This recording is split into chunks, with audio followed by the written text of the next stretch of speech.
warahmatullahi wabarakatuh. Perkenalkan, nama saya Siti Nurhalizah, mahasiswi jurusan Ilmu Perpustakaan dan Informasi Islam dengan nomor induk mahasiswa 1801011120257. Pada kesempatan kali ini, saya akan menyampaikan hasil makalah dengan judul Kasus-kasus Haki yang mana dipenuhi untuk tugas pada mata kuliah Haki yang diampu oleh Ibu Siti Wahdah SIP MIP. Baiklah, sebelum beranjak ke kasus-kasus Haki, saya akan sedikit menyampaikan apa sih sebenarnya Haki itu. Haki merupakan singkatan dari hak kekayaan intelektual dari seseorang.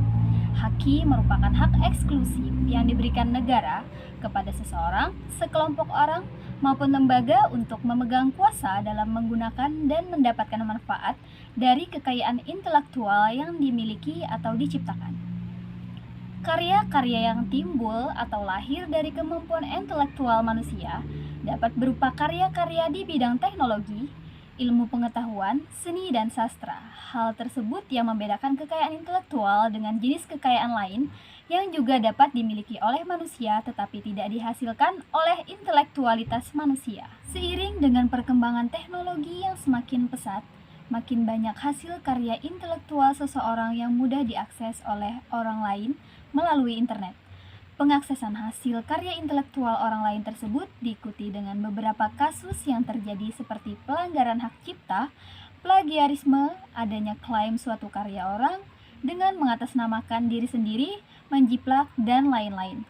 Adapun perilaku tersebut bertentangan dengan Undang-Undang Dasar tentang Hak Cipta. Terkait suatu contoh kasus yang telah dikemukakan sebelumnya, agar kiranya mampu membuka cakrawala berpikir, bahwasanya tidak jarang kasus tersebut ditemukan dan disepelekan oleh pihak maupun oknum yang berada dalam ruang lingkup akademik dan non-akademik, sehingga masih marak terjadi kasus pelanggaran yang sama, sehingga mendapatkan hukuman ataupun konsekuensi yang diterima itu merupakan bentuk sanksi atas pelanggaran yang telah dilakukan oleh oknum tersebut. Banyak kasus-kasus pelanggaran terhadap haki yang sering terjadi di sekitar kita, sebab ketidaktahuan akan hak cipta seseorang. Seharusnya kasus-kasus pelanggaran haki yang telah terjadi menjadi alarm bagi orang lain ketika ingin melakukan suatu pelanggaran. Baiklah, di sini saya akan menyebutkan dua kasus pelanggaran haki yang ada di Indonesia. Kasus pelanggaran haki yang pertama adalah kasus penayangan film dokumenter yang berjudul Sejauh Ku Melangkah yang diproduseri dan disutradarai oleh Ucu Agustin.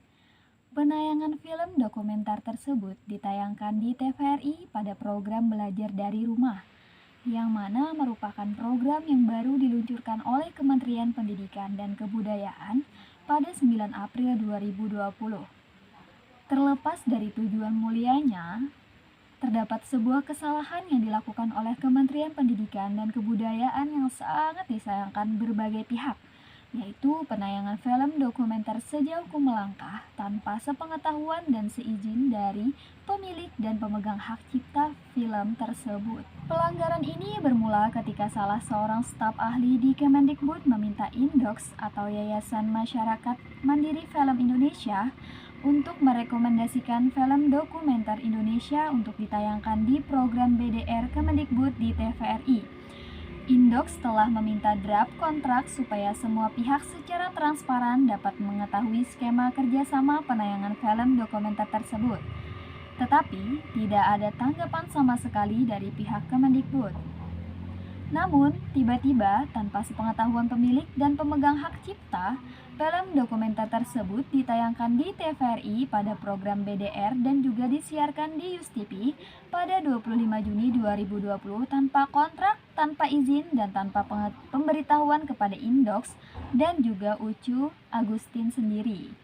Film dokumenter Sejauh Ku Melangkah ditayangkan tidak hanya diberi logo Kemendikbud dan TVRI, akan tetapi juga dimutilasi dan dimodifikasi sedemikian rupa sehingga pesan dalam film mengenai isu disabilitas netra banyak yang terpotong-potong, hilang, dan tidak tersampaikan dengan baik. Kasus kedua, kasus kali ini terjadi pada pelanggaran hak cipta melalui situs di internet. Pada kasus Aryono, salah satu foto karyanya dengan objek sinias Tino dipakai oleh beberapa media online di Indonesia tanpa seizinnya mengirimkan somasi ke beberapa media yang telah memuat fotonya secara tidak sah. Beberapa ada menanggapi dan mengaku salah, tetapi ada pula yang sama sekali tidak mengubris pun ada 8 media yang memuat fotonya tanpa izin.